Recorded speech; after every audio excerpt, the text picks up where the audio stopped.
200,000 pesos na kantidad nin iligal na droga na samsam sa magkasuhay na anti-illegal drug operation sa Naga City, Asin, Sorsogon. Tinutukan niya ni Jessica Calinog.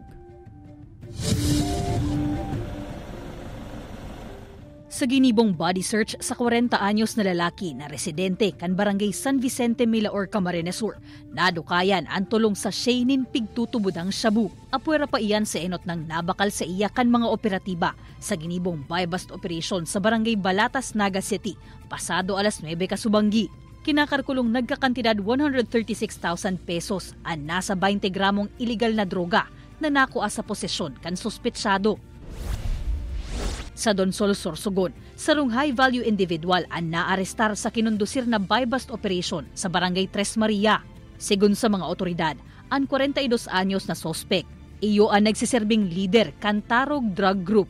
Nakuha sa sospek ang kabilugang 15,000 pesos na kantidad nin pigtutubudang shabu, asin sarong kalibre 38 revolver. Sa ngunyan, nasa kustodiya na kan mga otoridad ang mga sospek sa magkasuway na operasyon para sa maninigong disposisyon.